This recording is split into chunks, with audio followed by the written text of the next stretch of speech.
This is Hot Mike. Hot Mike. On the networks of WDAY. Here's Dom Izzo.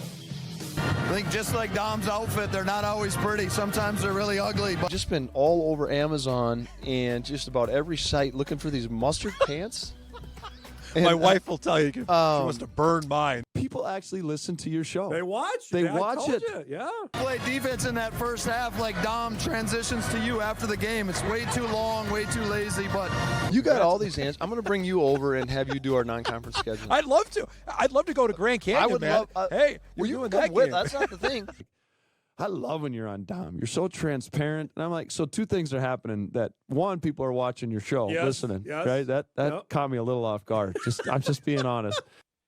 And it is Wednesday at 10 o'clock, which means David Richman joins us bright and early from California. North Dakota State men's basketball tonight will take on Santa Clara. That is the alma mater of one Steve Nash. I knew you knew that. I don't want to give you any nerd stats here at 8 o'clock in the morning locally. How's it going? Good. Yeah. Good. Yeah. Old Mr. Nash got a big old banner and poster hanging up in. I don't know what the arena's called. I should know that, but we were over there last night practicing, and yeah, they're proud as they should be. How of- did of this Mr. how did Nash. this one come on the schedule? Can you tell us the backstory on this with Santa Clara? It's just a.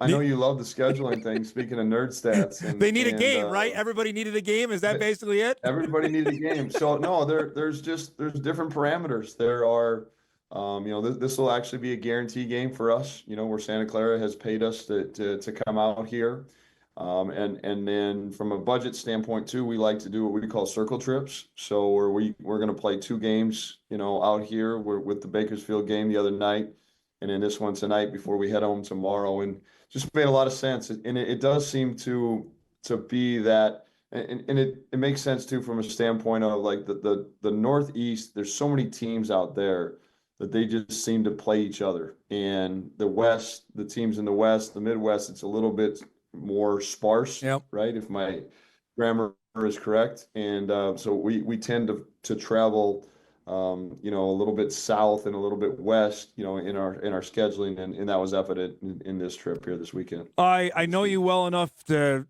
There's an obvious question of the emotions after the game. Tell us, like, if you're up 15. What happened on Monday night? How did Bakersfield flip that to go and win the game?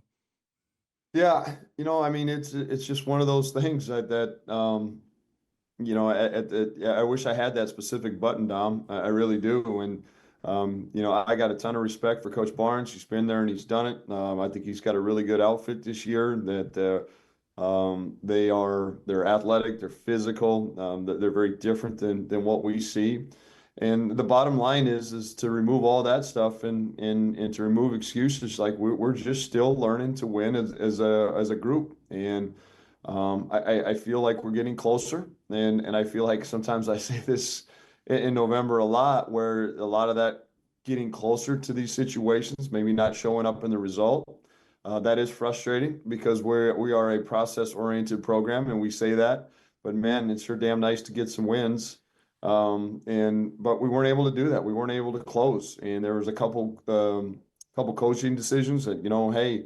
In hindsight, it's 2020. There's a couple closing plays that we just got to be able to make, and that's where we're at right now. I think we're a good team. I think we're a close team, and being a good team and a close team, especially against really good teams. Illinois State last night, Yep. Beat Ohio, who's a really good team. We're getting challenged, and it doesn't make the losing any funner. But we know we're getting challenged, and that's what we need here. Is that the version of the team you saw when you're up 14, up 15? Like, is that's what in practice, what you envision with this basketball team, how you played for, 29, 30 minutes on Monday? Yeah, it is, Dom, but we also, that next step to this version needs to be 40. Like we have recruited great young men. We have recruited a highly skilled players, and we have that. But, I sit here like this, do we have the dirt in our fingernails? Or when are we going to get the dirt in our fingernails to make those little defensive plays that matter? And that's it. We scored 45 in the first half. I did think we missed a couple like point blank great looks in the second half that maybe could have gapped it. But if I'm holding true to myself of defend, finish, and value, none of that says anything about shooting. And so we need to find some more grit in who we are defensively. We need to find a way to get a couple more rebounds on both ends of the floor. We need to, in that game, I was very pleased with Brennan and Andy Stefanowicz in particular. Like against that kind of pressure, they did a really good job of taking care of the ball and our value. But are there still, in a game like that, is there a possession here or there where you want a better shot? You want a better pass and catch situation where we just could have looked it all the way in. Those are the things that play out. And we've really stressed the last 24 hours. What's our obsession to the little things? How clean and tight is our locker room, right? Are we showing up on time? Are we dotting I's? Are we crossing T's? And, those are the little things that don't make sense to 18 to 22-year-olds, but they make sense to myself who's been there and done it. Like if we can't count on you to do those little things off the court, how are we going to expect you to do those things on the court? And this is a great group. We're learning those things together. Unfortunately, there's pain in the process, and we're learning those things on the backside of some L's. And again, tonight's going to be another challenge. But no matter what, we've got to stay the course. I know you mentioned this, the post-game press conference after the Illinois State game, with the amount of threes you took, I think 26. That's just who you are. Is that you comfortable with that, with the team that you have, the amount of shot you made 10 of them the other night? So can you describe that of where you're at as a basketball team with that regard to the game? No, I'm not comfortable with it. That doesn't mean that's a bad thing, Dom. If again, uncomfort is a way to grow, and I think you are seeing a changing of the landscape in transfer portal and NIL. You're also seeing, you can blame damn Steph Curry and the Golden State Warriors and then the Boston Celtics, and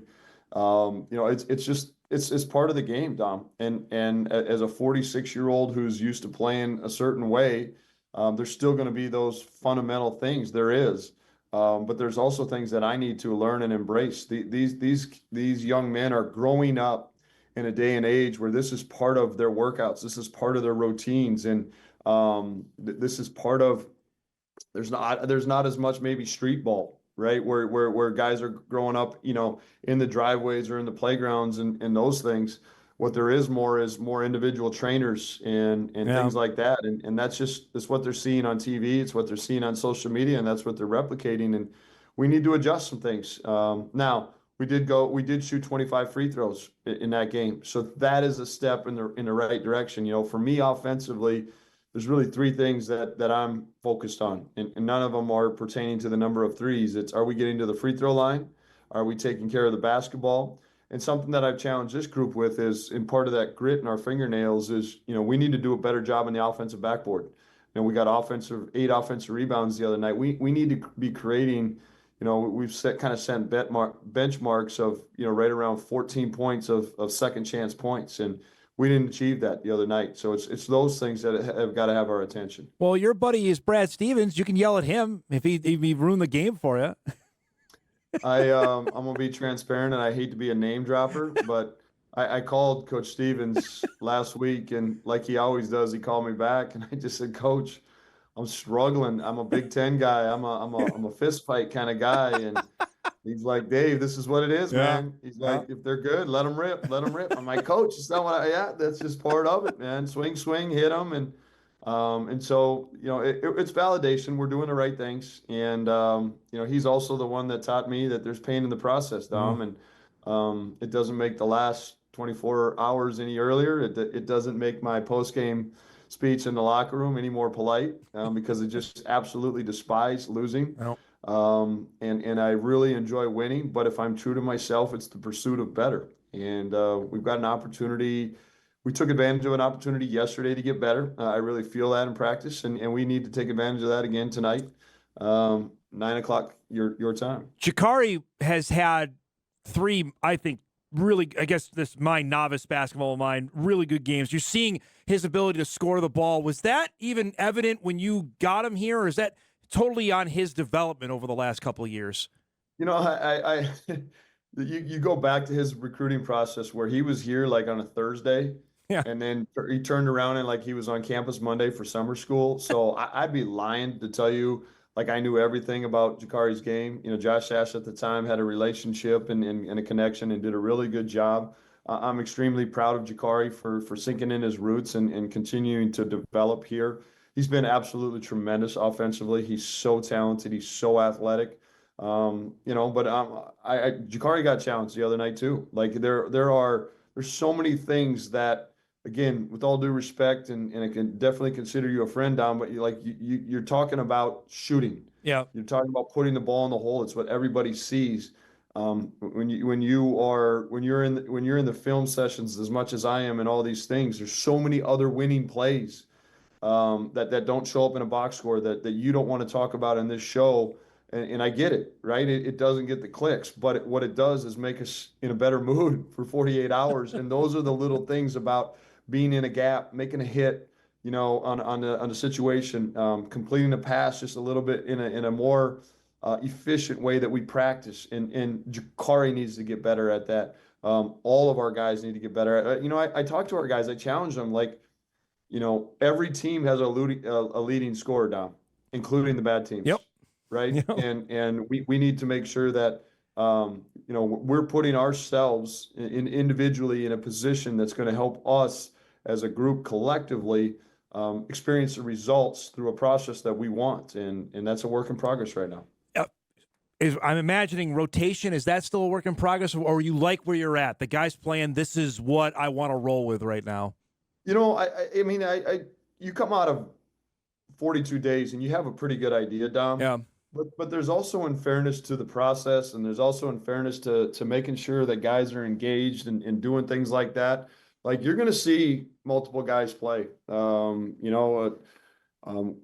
we're going to be like this defensively, we got to maybe find some ways to get Derek Dissett on the floor. He didn't get it, you know, some time and some, but Derek's got to get better offensively, right? And so everybody's got challenge, and I don't mean to put anybody on blast for anything. It's all part of it, and but you know we are a defend, finish, and value team, and not a shooting team. That's just not who we are. Yeah. And giving up 57% on the road and 49% overall through 3 games, that's not a third-person Dave Richman team. It's not what we're about. And so we got to find ways to become better defensively. And I think Derek can help us. But we also need to understand the give and take with some of those things.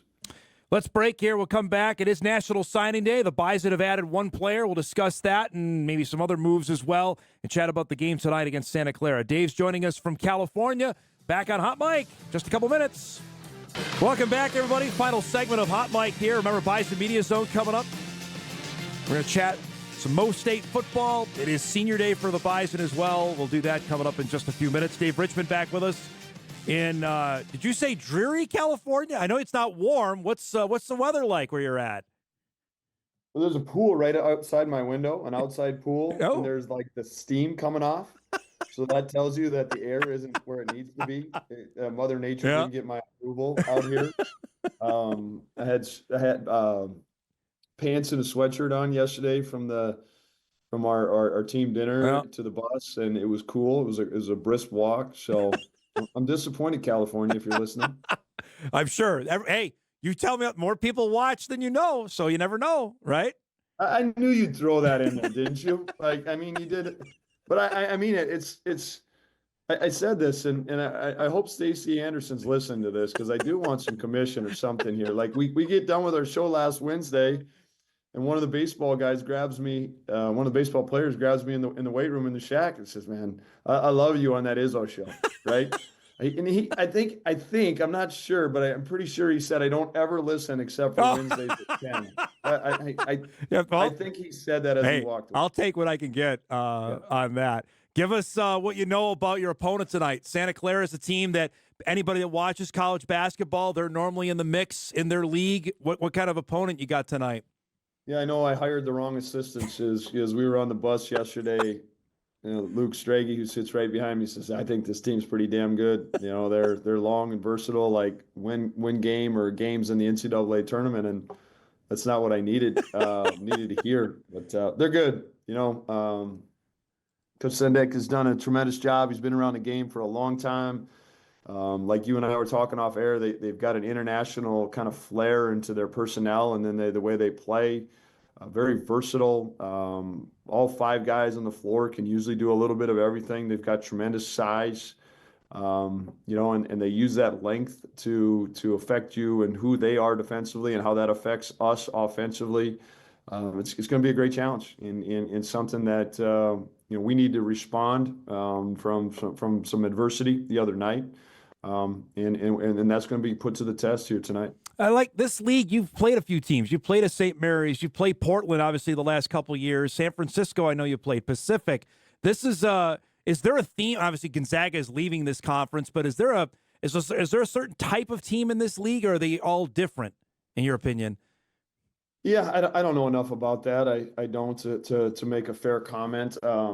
I will say this, like this is the beauty, this is the challenge of non-conference, where you're going from an Illinois State who spreads you out and shoots it to a Bakersfield who wants to fist fight you, to a Santa Clara team that is very longer than we see and hear, and it's about us, Dom. It really is. It's about us building habits of doing things the right way, over and over. So we're prepared, and there's some things from Illinois State maybe that translate a little bit to the Summit League.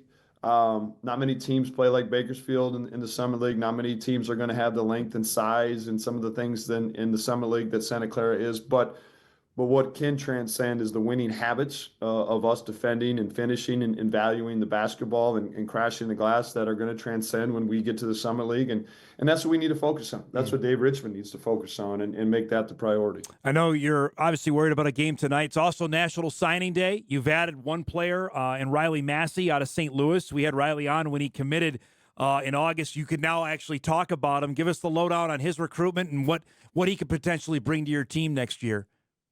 Yeah, I was texting with his dad Ryan already this morning and told him, he wished us good luck tonight. And I said, we're already 1-0. I got a cool picture and Riley had a suit on and he's signing, and just Riley brings like that. I keep talking to our guys about a fine line, Dom, right? And you and I talked about it, of the 330 days I want to be around 365 days a year. I want to be around tremendous people that have a vision towards getting better, whatever they're doing in life, in the classroom, on the floor. But also we need to make sure that we have the right guys that are going to set their jaw and bring a toughness to the game, an absolute compete, a refuse to lose attitude. And Riley's got both of that. He comes from a competitive background and in volleyball, and won a state championship last year in basketball. He's just a tough SOB. He really is. He makes shots. And really what sold me was, there was a late game situation in the summer and they're up, and he just took it right into the chest of a big kid. And it kind of caught the big kid off guard. To be honest with you, it caught me off guard. And it just, the borderline, like you and I were talking about on air, is the skill and the evolution of the game from a shooting standpoint. But there's also some other things that transcend everything. And that's the toughness piece. And we understand Riley's going to be a freshman next year, and there's some inconsistencies that come with that normally. But I really feel Riley, Massey's got a bright future, as a Bison, as a Division I college basketball player, and just their family. They're fun to be around. They're what we want to continue to surround ourselves. There's always going to be a need to make sure we're in the Porto flavor, in particular in the spring. But I want this to be heard loud and clear. Like, where do we want our bread buttered? With those upper Midwest and high school kids that want to be here and want to develop. The volleyball background, how does that help in basketball, in your opinion? Hey, shout out to the Cheyenne Mustangs volleyball team too. By the way, they won in the quarters last night, and our daughter's part of that team, and they've had it's a good run. They've got 2 state championships and continue that. Hopefully, I think they're at Davies on Thursday night. But here's how you're playing, you're competing. You're figuring out intricacies of winning and trying to eliminate losing. And Riley is, I think the other piece to that, Dom, is Riley's been challenged, from a family standpoint, all that, to he's been continuously doing a whole bunch of a lot, right? And now, and that's great. I really enjoy that perspective, because I also think now there's another level to who he is going to be as a college basketball player, when 24/7 now, when he gets to college, 24/7, 365, he's a basketball player, and can focus his body, he can focus his workouts, he can focus his intentions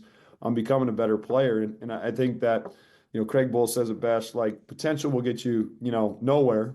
But also, like, we don't want to recruit a finished product either, especially from a high school standpoint. And I think there's another level to Riley Massey's game. Last thing for you before I let you go. This day used to be 3-4 guys. Is that done, in your opinion, especially in mid-major basketball? Signing day, I mean. Yeah, to say 4, I do feel like, man, that I think that's done. I do think maybe even 3 in some senses would be on the high side. I would, preferably, today we would maybe have signed 1 more, but I do feel great that we didn't compromise anything. We didn't settle. Like you and I talked off air, I don't want to close the door on 25, 26 high school kids. I think we need to make sure that we add the right experience in the spring based on the number of seniors that we're going to lose. But also depending on how that settles, if there's another high school young man that can come in and develop and do those things. I tell you what, like, Carson Smith, he's redshirting this year. Like he's terrific. He's been awesome. I mean, he's just been completely dynamite, and so we understand, like, next year it's going to be a process, but there's still young men out there like that we need to make sure that we're vetting the process and doing those things to help us move forward, help us continue to get better. Appreciate the time as always and the early wake-up call. Good luck tonight. We'll talk when you get back, all right?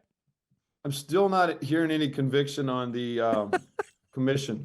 So let's not dodge that. So you're going to give me the Aaron Rodgers lose my number if we don't make that happen? Is that what you're telling me?